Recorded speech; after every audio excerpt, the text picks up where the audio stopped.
I just have never made biscuits this good in my life.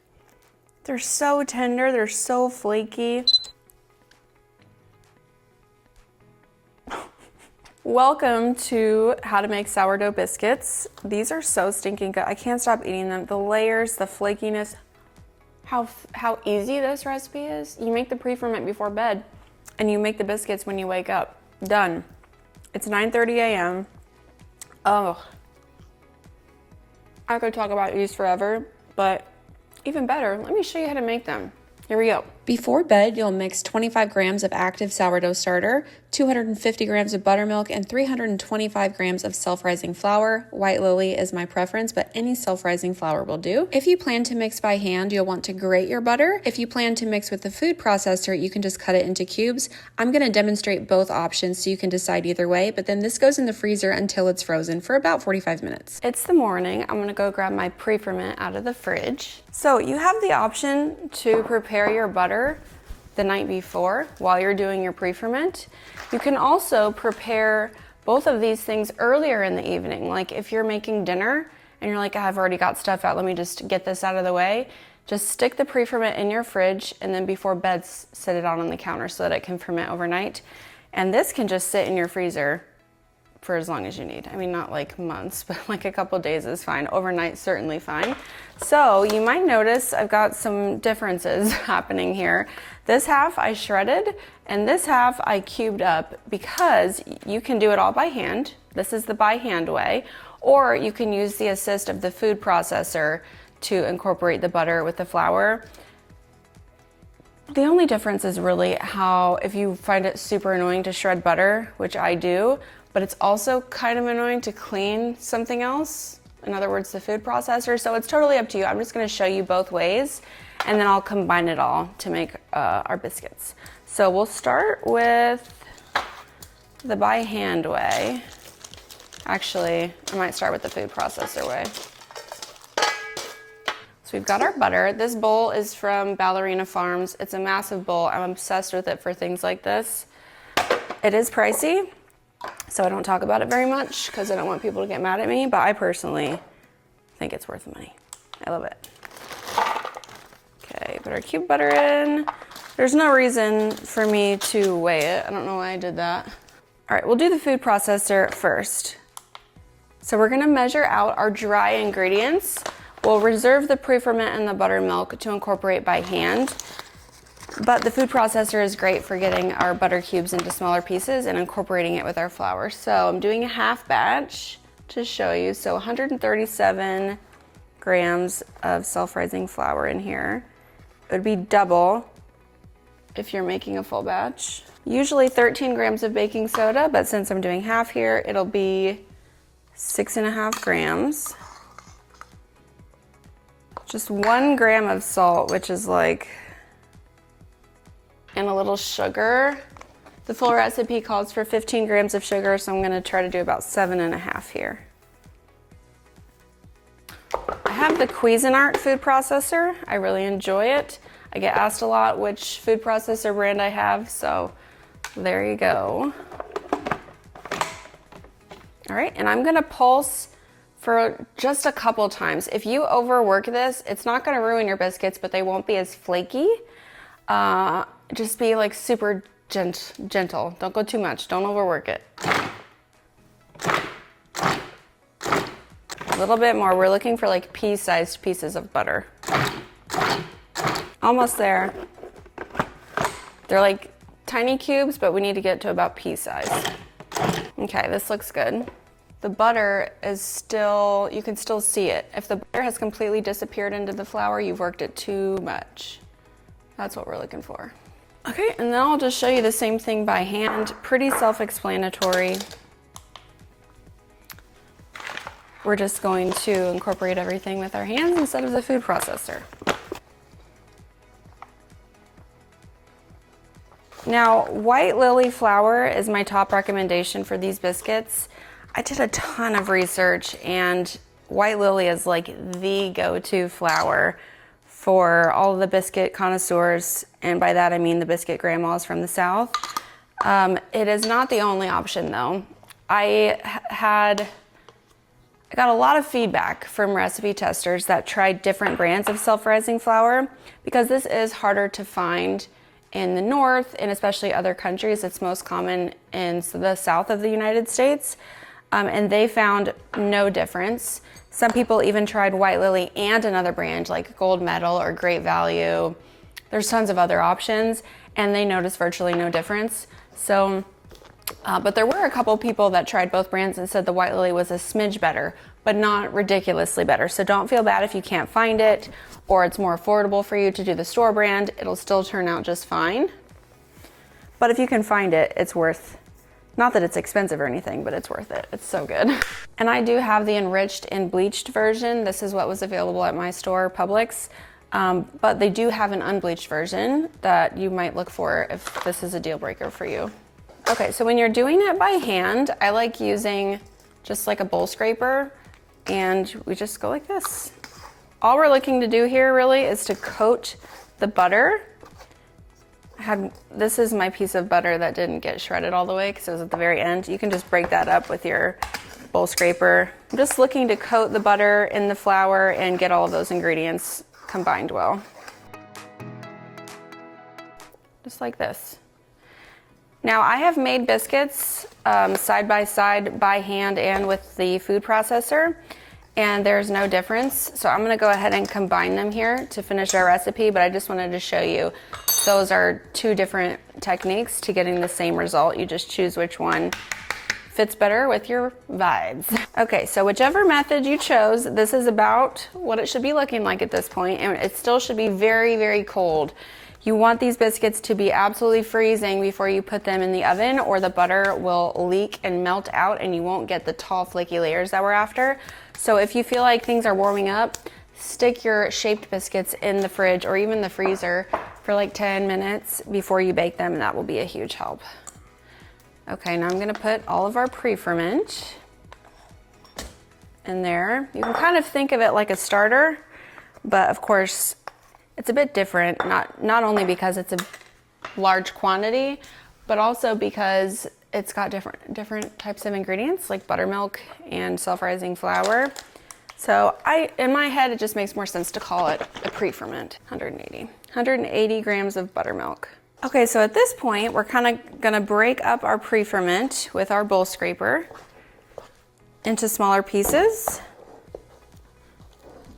to help us incorporate it better. And we are just going to mix this together until it's just barely mixed together. We do not want to overwork this at all. We still want there to be pieces of butter mixed throughout. There may even still be some unincorporated flour at the bottom of our bowl. That is all perfectly normal and good, just what we're after. But we do need to break up that pre-ferment so that it's evenly mixed throughout this biscuit mixture. So takes about a minute to get the dough where we want it to be. Just kind of chop away in there to help that pre-ferment break up. Okay, this is looking good to me. This is what it looks like in my bowl. It barely looks mixed together, but this is exactly where we want our dough to be. And we're gonna turn this out onto our counter.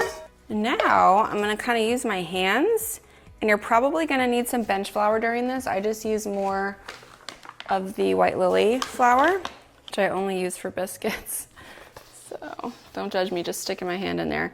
Kind of gonna flour on top, and we're gonna pat this down, kind of get it into a square-ish shape, bringing everything together. It's okay if there's bits that like it doesn't seem incorporated enough. This is exactly what we're looking for when we're making biscuits. Honestly, the messier and shaggier it looks going into the oven, the better the biscuits turn out. So you can switch to a bench scraper, or you can just reuse this. So we've kind of got this into a squarish shape. Now the way that I started out doing biscuits was I would kind of start laminating, and I would like fold this on top of itself and fold again and pat out. But I have since found that it's so much easier to just cut and stack. This way you can make as many layers as you want without overworking the dough really. This is just a much gentler and I think faster way to go about it.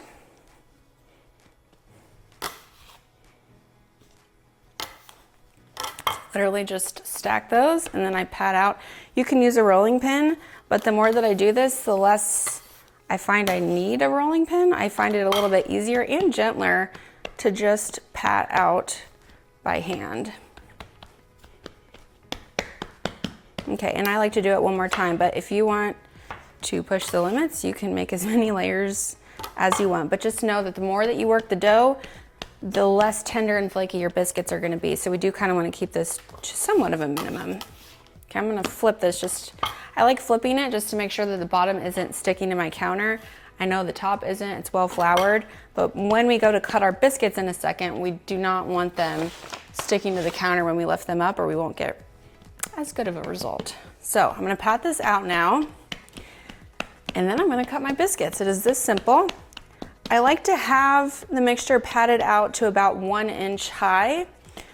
If you go to like 1.5 inches high, you will notice that your biscuits will rise so much in the oven that they'll start to topple over, which is fine, but it just doesn't look as nice. It just doesn't look as nice, that's all. So I think 1 inch is the perfect height. You can eyeball it, or you can literally get out a measuring tape if you want to confirm. Oh my gosh, my husband's gonna kill me. No, he's not, he loves me. That's about 1 inch. And you can put these on 1/2 sheet pan, or you can split them between 2/4 sheet pans, and these freeze beautifully. So if you don't want to eat them right now, you can go ahead and cut them and then freeze them. Well, cut them, put it on your parchment paper and flash freeze them just until they're frozen, and then transfer them to a Ziploc bag, and you can bake them directly from frozen. Just add a couple minutes to the bake time and you would never know that they were frozen. So okay, so you don't want the edges in there because we want sharp edges on our biscuits to get really great layers. So I'm going to go in just a little bit from the edge. Do not twist. Twisting seals the layers on the side, and so you won't get the separation of the biscuit layers. So we're pulled straight up. And then I'm gonna use my bench scraper just to make sure it's not sticking, and you see all those flaky layers. So because my biscuits are about 1 inch high, I think we're gonna be okay having a little space between each one on my sheet here. However, if you decide to go higher with it, I would have your biscuits much closer together so they can support each other versus toppling over. These actually do look kind of thick. Flour your biscuit cutter if you need to, just to make sure it's not sticking as you go. I measured. Why are they so much thicker than my last round? I have no idea. Maybe I didn't measure very well. It's kind of hard to do things precisely when you're filming because you're focused so much on making sure you're looking at the cameras, and this will make about 12 biscuits. The first ones are always the most beautiful, and then the ones that you end up re-rolling are not as pretty, but they are certainly as delicious. Now, I want to talk about fermentation a little bit. These biscuits, I tested so many different things, and I landed on this pre-ferment method because there just is not a great way to get awesome rise and lift in biscuits without baking powder. And baking powder loses its ability to do its thing the longer that it sits. So if you bake these biscuits right after mixing them, like right now, which is what I'm gonna do, your biscuits come out the best. They rise the most, they have the most flaky layers, they're just as good as they could possibly be. However, the flour we are adding, that we just added, is not fermented. So I don't think you can call it fully sourdough because only part of, like, I think 55% of the flour, if you want to do the math, is actually pre-fermented. It's actually fermented. So if you have gluten sensitivity issues and that is the reason you're making sourdough, I would suggest sticking these in the fridge, or you can even let them ferment on the counter for like 8 to 12 hours and then bake them. The baking powder will lose most of its effect, but the biscuits are still delicious. They have a little bit more of a complex flavor, and of course they're much easier on the gut because of being fully fermented. So that is just something to consider. I definitely would recommend baking them right away if you can, But again, if you're making sourdough for gluten insensitivity, you're gonna wanna let these do a cold retard in the fridge or room temperature. I tested both. They both came out about the same. The more that you re-roll, the less tender your final biscuits are. So just keep that in mind. That's also the reason why some testers and just a lot of bakers out there in the world in general like to cut their biscuits into squares versus cutting them out. I prefer this, but I might try the squares sometime soon. The idea is you just use your bench scraper to cut out the square biscuits and you plop it on there. But there's a lot more likelihood that you'll have sealing on the edges, because if your bench scraper is not super sharp, it'll kind of push down and drag the edges of the dough with it. And then you won't get those super sharp edges. So just something to be mindful of. It is totally possible if you have a really sharp knife and you're kind of mindful of it. I think I'm gonna get 11 biscuits. No biscuit left behind. Okay, I'm gonna stick these in the oven. The oven is preheated to 475 degrees. I like the high temperature. I also recipe tested 450 and that also works. I just think the hotter the oven is, the better our layers are. So that's just something to think about. I've been thinking about it, and I think I'm gonna freeze this tray because I've never done that. A lot of recipe testers tested freezing the unbaked biscuits, and so many people confirmed that it works perfectly, but I personally have never done it. And also I have made like 5 dozen biscuits in the last 2 weeks. So, I mean, I literally have a bag of biscuits right here. And I've sent a bunch with my husband to work. We're drowning in biscuits. I don't need 11 and a half more. So I'll try that and I'll see if I can include that footage in here. But let's go ahead and bake our first 6, which will be the most beautiful ones anyway. And yeah, I'm really bad with transitions. Going in the oven. All right, she's 475. Going in, and it's on the middle rack. Okay, it's 14 to 18 minutes, so I'm gonna set it to 14 and then I'll come check on them. And these I will just set in my freezer, just like that, for about an hour until they're frozen through, and then I'll transfer them to a Ziploc bag and date them. Okay, it's been a few hours. Okay, our biscuits are nice and frozen. So I'm just gonna leave it like this. If you wanted to prepare them for longer term freezer storage, I'd probably individually wrap each one with plastic wrap just to help prevent freezer burn, but these aren't gonna last that long, so just stick them back in. One thing I just want to chat about while those biscuits are baking is the whole concept of the pre-ferment, and why even bother with that versus just making regular biscuits with no sourdough involved at all. And I thought about that a lot, and I actually thought about not even continuing with this recipe because of that reason. However, my husband really encouraged me, because I'm not like a biscuit expert, but I've made biscuits before. I've made drop biscuits, I've made America's Test Kitchen, their biscuit recipe, and they're all delicious.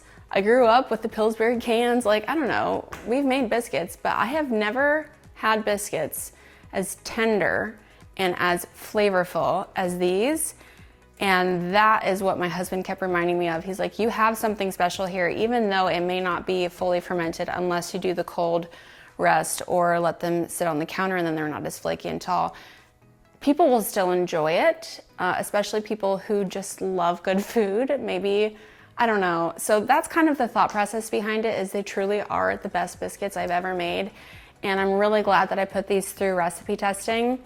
Not just myself. If you're new here, there are about 6,000 recipe testers on my recipe tester list. We are going to be closing it because there's just enough people, we don't need any more. But these bakers are so kind to test this draft recipe for me and provide feedback, mostly for improvements.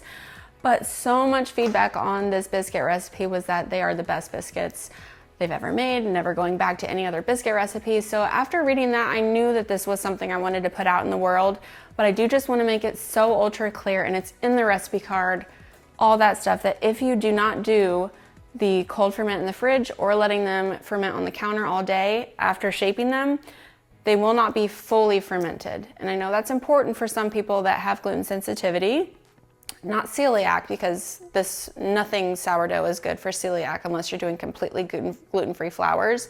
But some people do eat sourdough because their gut cannot handle flour that hasn't been fermented. And this recipe is not going to be a good one for you unless you do the cold ferment or letting it proof on the counter, in which case you have to adjust your expectations that they're not going to rise as high, because they won't. The baking powder loses some of its magic.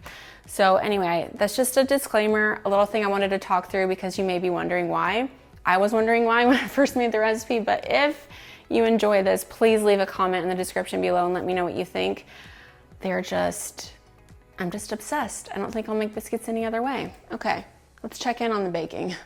All right, it's been 14 minutes. Ooh, okay, hold on, I think I might be done. Okay, sorry, that steam just went. Okay. I think we're good here. So you see what I'm talking about with this, the falling over? That's because I made them a little bit taller than 1 inch. And some of the spreading here at the bottom is probably because they warmed up a little bit, as I was explaining. To avoid that, either work faster or stick them in the fridge or the freezer before you bake them, and that'll stop that problem. Also, I forgot to brush the tops with buttermilk. I do like doing that, but as you can see, it's completely unnecessary. Hopefully you can hear what I'm saying. Sorry, I just realized my mic was a little messed up. But anyway, here's what they're looking like.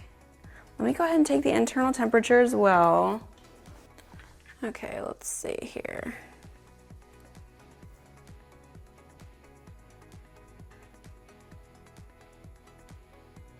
It's pretty much right what we're looking for. So I think we're good. Let me let these cool down for a minute, and then we'll kind of dissect them.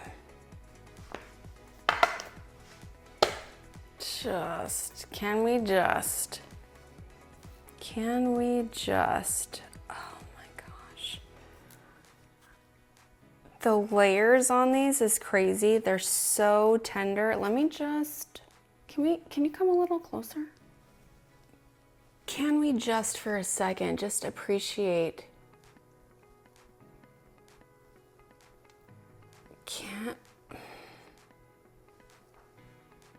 I wish you could smell.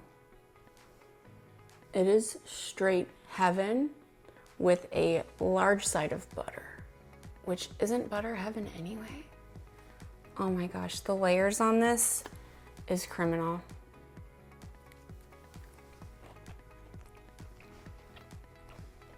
Okay, I came back. Of course I came back, but these are so good.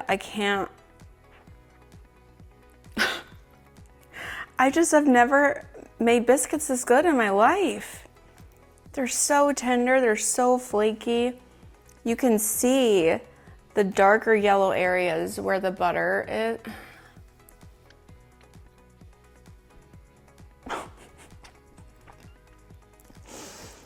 It is just so good. This with gravy, I included my sausage gravy recipe in this recipe card. It's right above the biscuit recipe card. Just a little side note, but I kind of figured some people might want it. It's so easy. You might even be able to use sourdough discard instead of flour for the thickener. I've never done it, but I know a lot of people do. But man, if you want to impress somebody, these biscuits. Anyway, these are just heavenly, just to die for. So many layers. And with the pre-ferment, if you don't have active starter ready to go, I reckon you can probably use discard. We are not relying on the starter for rising power. And even if the pre-ferment becomes a little acidic, it's not going to ruin anything here. So I wouldn't worry about it. If you want to use discard, that's fine. Maybe don't use discard if it's got like a thick layer of hooch on top. I'm talking about like a relatively new-ish discard, 2 weeks or less. But either way, these biscuits are so easy. I hope all of the little tips and tricks that I've showed you here and that are included in the recipe post itself are helpful. So many tips and just alternatives, substitutes, different things you can try from recipe testers. I kind of gathered up all the trends. So something that lots of people tried that worked well, all of that information is going to be in the recipe post. This one has been a labor of love because we've just tried so many different things to land on the winning combination, and these are so good. Please make them. Please make them. And if you do, please leave a rating on the recipe card and upload a photo. I love looking at your bakes. I guess that's it. Have I talked about biscuits enough? All right, I'm gonna try not to eat all these. Happy baking.